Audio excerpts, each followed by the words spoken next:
wellnesscouch.com, streaming wellness into your lives.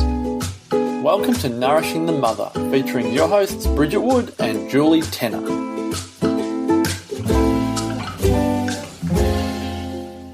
Hello and welcome to Nourishing the Mother. I'm Bridget Wood. And I'm Julie Tenner, and today's podcast is called Beginning Again, How We've Changed Over the Last 2 years, and it comes after a listener's email who said, I've only just found you and I'm mad listening to it all and I can't listen to all of them, and I just wonder how back from the very beginning you've changed. Where are you at now? And the transformation that's occurred, that were someone like me starting to listen right now, what would you say to them? How is it? How have you moved? And we thought, what a fantastic topic. And that's, we're hoping we can do it some service or some justice. And it's true, because we have really been sitting with that, the fact that there is, maybe like 100 hours perhaps of content now, maybe over that, in the 2.5 years we've been podcasting.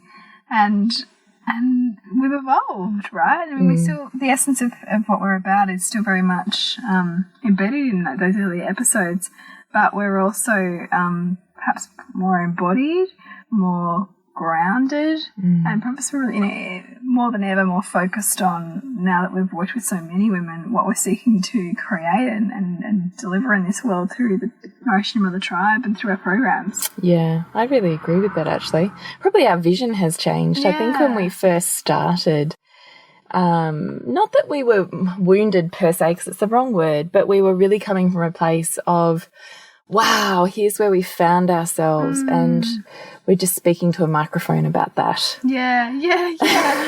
And then we kind of realised there were other women like us who had journeyed our path.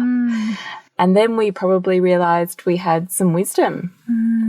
And then I think that wisdom evolved probably more into an embodied archetypal state. And we find ourselves in the role of, teacher and empress, and still learning and discovering, but very much the concepts that we hashed out in a philosophical way are now very much our lives, and we're on to the next evolution of that. You know what I mean? Yeah. And so I just wonder if we go back and we think about what we were like 2 years ago when we started, and what I was saying, what you were saying, where we're at. And I stumbled there because I was just thinking, if I put myself back there, I felt like I completely knew I had some wisdom on women's bodies and women's embodiment, but felt like I had nothing in the realm of, I guess psychoanalysis or brain development that I saw in you, and everything you told me was like new and sparky, and I just felt like it was awakening my world at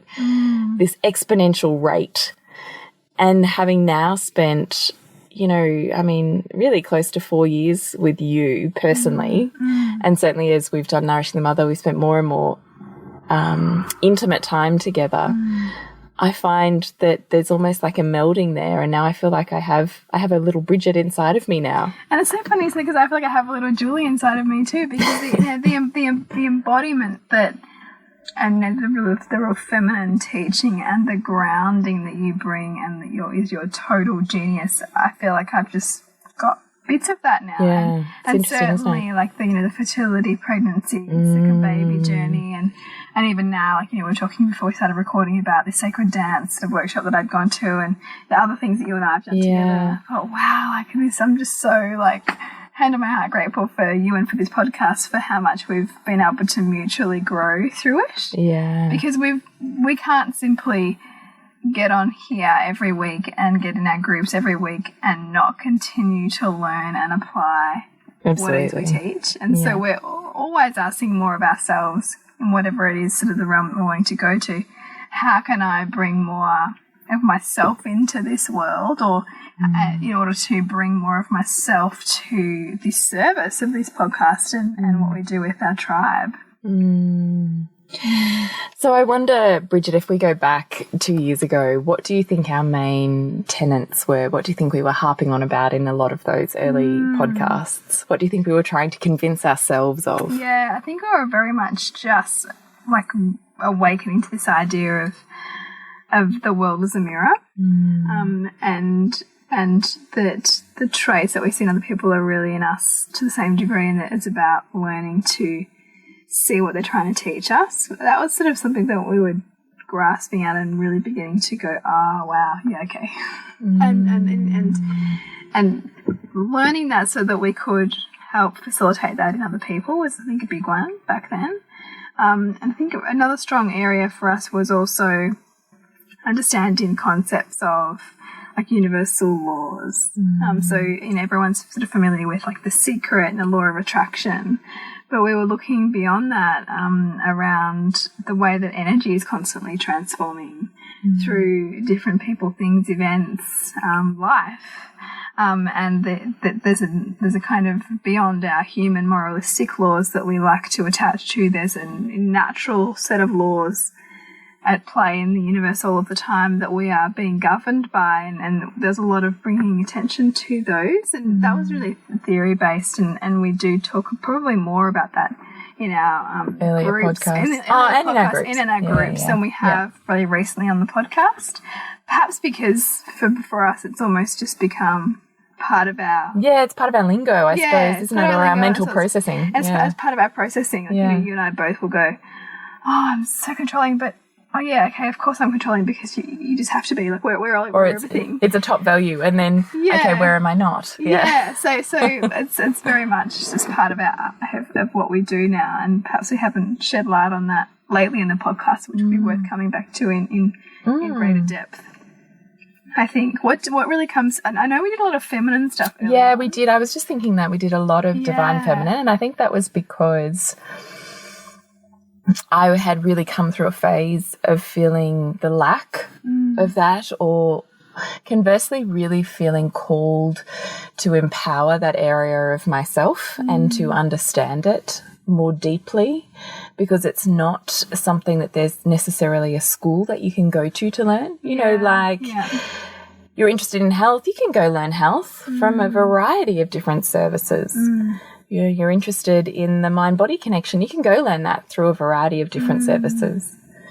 But to learn the ways of womanhood, to learn the art of being embodied in your body, to sit with your womb wisdom, you know, the wisdom that automatically sits there because you are of a woman for so many generations, and all of those generations sit there in those cells.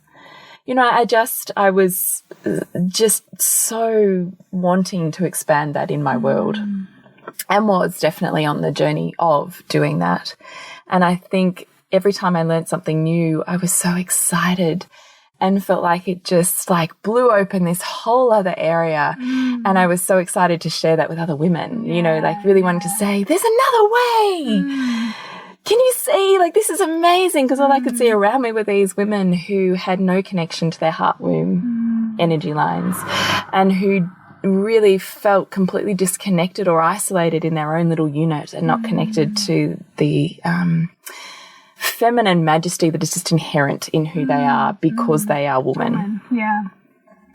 And being able to connect with the postpartum body and still find, you know, beauty there, you know, not to feel ashamed or, you know, to see how you were more rather than less. I mean, it's amazing how what we're teaching is what we're teaching ourselves anyway, right? Yeah. So when I think back, I think I still feel such a tenderness, because I still can feel what that was like when I felt like I didn't have any of that. And to quest for that, and I think about the, you know, I mean, as you do with any of these sort of self journeys, you find information from anywhere and everywhere, and it's 1,000 different people in 1,000 different places, right? Because there's no one place for it. Yeah. And I just really wanted to create a hub for women, you know, who could access that in not a hugely confronting or scary way, because I felt like it was everybody's birthright by virtue of being woman to have access to that in whatever format that took for them, not because it was only for those who were ready to be nude and dancing under the full moon. And you know what I mean? All out there. Yeah. Yeah. And I guess because I had a softness for having worked intimately with so many women in birth, that I just had this yearning for women to know more of themselves. And I wonder sometimes, you know, in our more recent podcasts as well, if there's a lot of assumed knowledge that goes by the wayside, you know what I mean? As opposed to back then when I was really stepping it out because I was stepping it out for myself, you know? The other thing that I really think a lot about that we were probably more, I don't know, but maybe is conscious parenting, that we had come from such an attachment parenting background that, you know, there was still a lot of in-service, and I guess we were not able to objectively look at the parent-child dynamic as thoroughly as I think we do now. You know, now we can look at it and with love see the function and the dysfunction. And I think when you can come to that place, you can see the mirror in action between the mother and the child, or the family and the child. You can see how what you wanted to judge as wrong is so right. And with that sort of power and information, you can completely transform someone, you know, even our own experiences of womanhood, motherhood, and partnerhood. And I think that's really different from where we were 2 years ago. Yeah, I think there's definitely more of a woundedness perhaps around our reflections on parenting earlier on. Or just a real striving to be in service. Yeah, and probably the more perfect parent. Yeah. We definitely still hold a really strong belief around respectful parenting and things like that, but we understand a lot more, I think, around the family dynamic and how the relationships are the way that they are, and how the very thing that we would like to label as dysfunction is actually the function of that family unit. Which is the integration of the universal laws, which again, we probably used to step out much more, and now we don't. But yeah, I find that really interesting, is that all of that stuff that we used to talk about in a very step-by-step process, which we love and adore, has now kind of integrated into this, I was about to say into this monster. Well, it's not a monster, but into this, into this, you know, whole process of looking at. Yeah, I think probably it probably just comes through in our language now, because it's part of us. But it would be. We'd love to hear if it's a little bit too, you know, over the top. Right? Yeah. If we need to kind of go back and separate. Absolutely. Because I want someone like this beautiful listener to pick up this week's podcast and go, there's something in that for me. And if we've taken you on the journey too quickly, or, you know, we haven't revisited some concepts, we'd really love you to let us know so that we can do that. Yeah.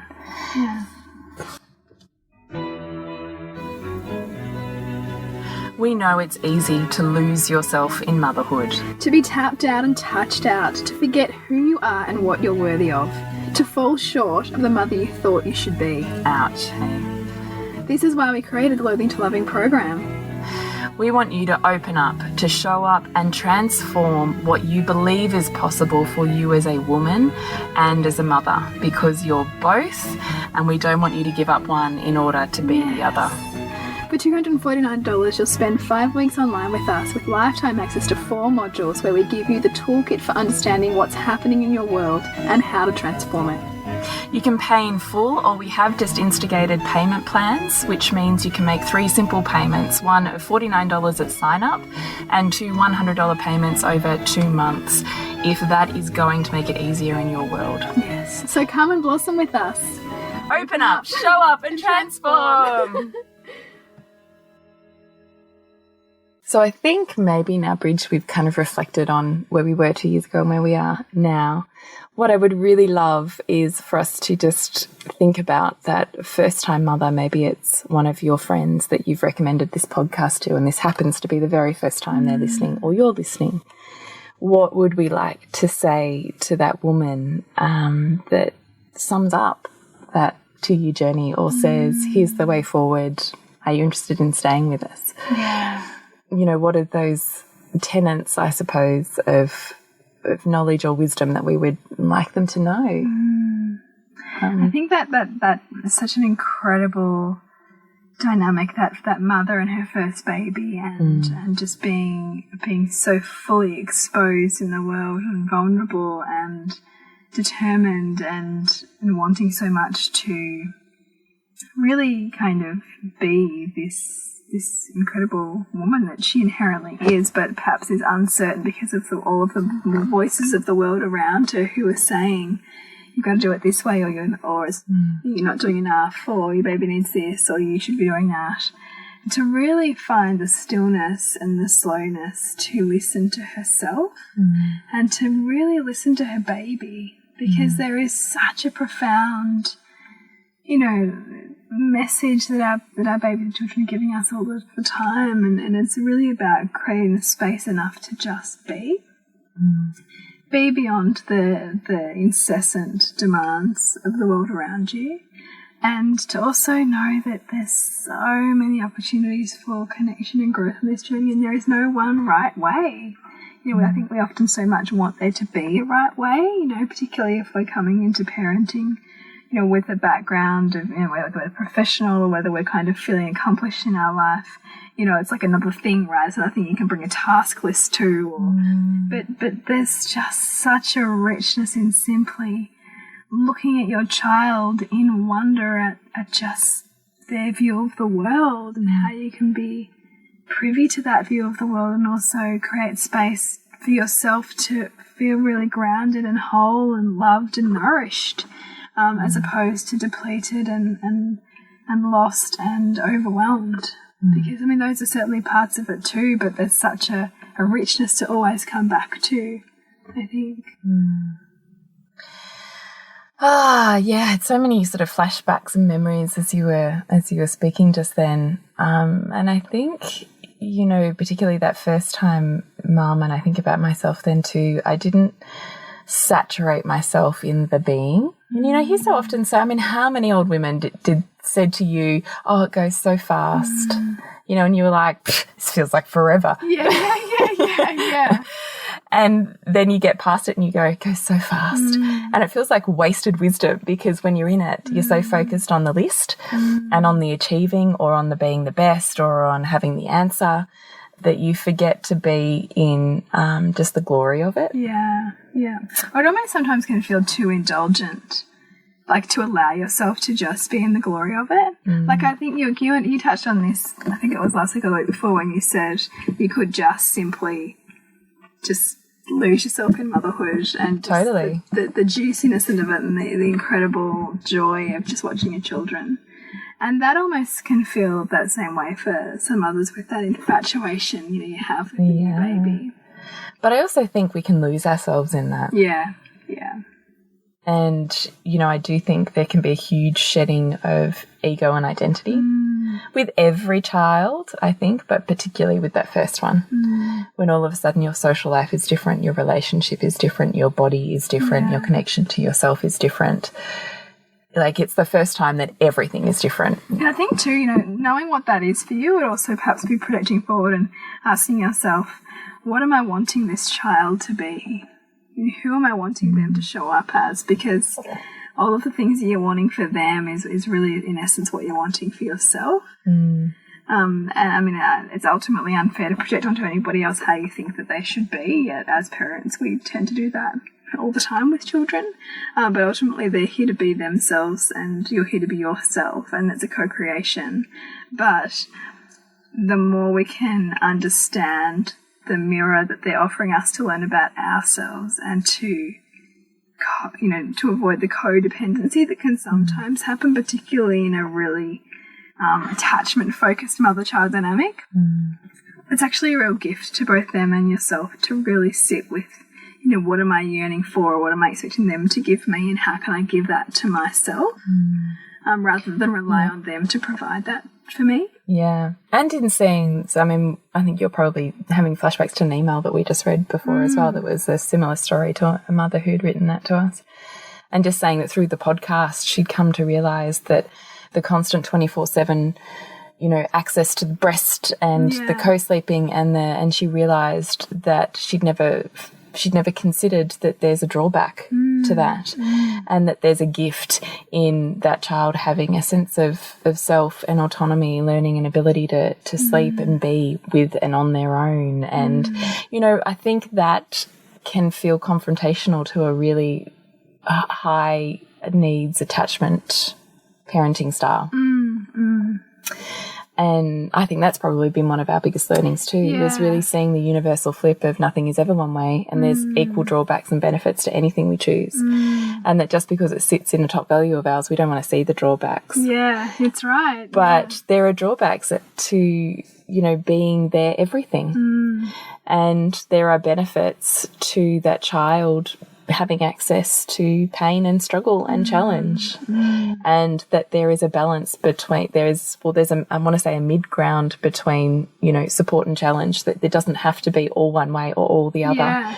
It's not black or white, and there's this beautiful, you know, flowy equilibrium in the middle, and that's what we would really like you to bring to your mothering and to yourself. I think is probably where we sit with that. Yeah, that's a beautiful analogy, and I think, you know, you and I have both had a baby each really since we started the podcast, and that's just provided another new layer again around our evolution from that super attachment kind of focus into a much more nuanced approach, I think. Yeah, definitely. What else? I would say, what would I say to that mother? I would say your sensual you is magnified through the journey of motherhood. But our culture wants to say that it's not. And don't be sucked in by that story or your own story around that. Yeah. I think when we go through the rite of passage of creating life and of birthing life, whatever form that takes, of bringing life into this world, I mean, it's just the most extraordinary. It still blows my mind. And every time I see a birth, I'm like, oh my God, it's a baby. Like, it's this little human. Yeah, I think just blows my mind. Yeah. This tiny being that was not walking this earth, and now this soul is here. Like, it's just extraordinary. It is really, isn't it? And whenever we go through that process, I think it opens our hearts, our minds, our bodies, our psyches to layers that were untouchable before that process. You know, you are never, you can't close those doors that were opened through that process. And by virtue of that, you open yourself up to more pain, right? And more suffering. But the flip of that is that there's more joy and more ecstasy because of that. And that is the sensual you. So yes, I think sensuality gets confused with sexuality in this culture. But sensuality is opening up your senses, being able to sense this world, being able to feel into the expanse of your heart and the pleasure state of your body just by the movement of energy. Like, that is, you know, you think about that moment you first saw your baby, or those moments where you do feel like you're lost in them. And, you know, those are feeling states that you have access to and can channel both for yourself and for your partnership. They don't happen upon you. No, and that's what I love, is the intention that we can bring to creating that within ourselves. Because it's really available to us all of the time. It's exactly my point. And in fact, the process of motherhood makes that more expanded rather than less. Yeah.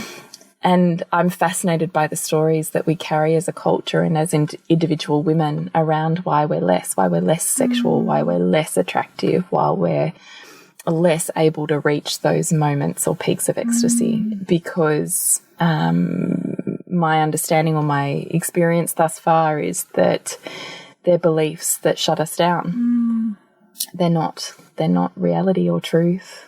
They're just a version of it. Yeah. And, you know, what's reality anyway? Because we're all looking at it through our own set of filters and beliefs about ourselves and the world and relationship, and it gets entangled with our story on love and, you know, desire and what we expect from, you know, a partnership.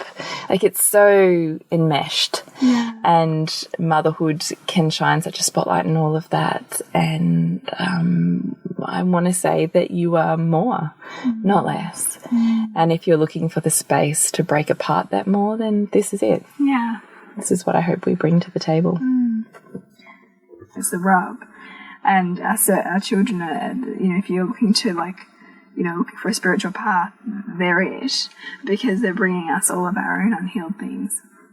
And so I really see them and, of course, our intimate partners as the ultimate messenger for us to grow and for us to see the wisdom and to see the trigger and the challenge and have, capacity to transform that, to find the wisdom in it, to recognize the gift in it, and to really be willing to, I suppose, just be there with it all, and not attached to this idealism of how motherhood or family life or we should be, and stand in who we are right now and find ways to bring greater love to that as we integrate and grow. Because a blissed out state is entirely possible for wherever you're at when you're able to. It's the frog prince, right? It's the kissing of the thing that's ugly and saying I love you for being here because of what you've brought me. And it all of a sudden transforms into this incredible thing that was always there, but you never knew it was there because you were so stuck on the ugly facade. Yeah, and it's really looking at whatever you're labeling as wrong or bad in your children or yourself or your partner right now, and understanding why you have those rationalizations, why you're feeling the way that you're feeling. How can you bring some greater questioning to that so that you can find the gift in it? Because whatever we are unwilling to transform keeps us stuck. Whatever we're unwilling to lean into or whatever we're continuing to run from, we're going to run into. And our children and partners do that the best for us in terms of offering us what we next need to grow. I absolutely agree with you. And it takes a tribe of women to get us there. It does. So it really come does. join Nourishing the Mother. Yes, yes. If you jump onto nourishingthemother.com.au on the front page, you can drop in your email address to join our tribe, and once a week we send you an email just with links to everything we've put out in the world so you can pick and choose if there's things you're interested in. And occasionally we'll send you another love letter that's just a conversation we would have between ourselves, something we think you might be interested in, a thought, an epiphany, a awakening with our kids. So nourishingthemother.com.au and join our tribe. It is through this tribe that we have the most magnificent experiences and heartfelt conversations of honesty and deep vulnerability, and through deep vulnerability comes transformation. Yeah, absolutely. If you would love to be part of our tribe in a more virtual sense, then you can join our members-only group by joining up to one of our courses, which this year we're running Loathing to Loving program, which will be commencing in February, Aligned Parenting, which has much more parenting focus, and we will also be starting Sensuality Sexuality, which is, it's feeling like a big leap for us, but we're going to do it. So you can also stay in touch with us by joining our tribe and knowing what's coming up and what deals we've got coming out earlier. Yes. So to connect with you, Bridget. It's suburbansandcastles.com. And your next movie? It's a film called Intuition is Your Personal Guidance System. And in Melbourne it's heading for a sellout at the moment, and we're also screening it in Geelong. So that's awesome. A fascinating conversation, And you, Jules? Is thepleasurenutritionist.com. And we'll see you next week. Oh no, hang on. Tagline. Do you remember what it is? Nourish the woman to rock the family. Woohoo! And we'll see you next week when we continue to peel back the layers on your mothering journey. This has been a production of TheWellnessCouch.com. Check us out on Facebook and join in the conversation on Facebook.com/TheWellnessCouch. Subscribe to each show on iTunes and check us out on Twitter. The Wellness Couch, streaming wellness into your lives.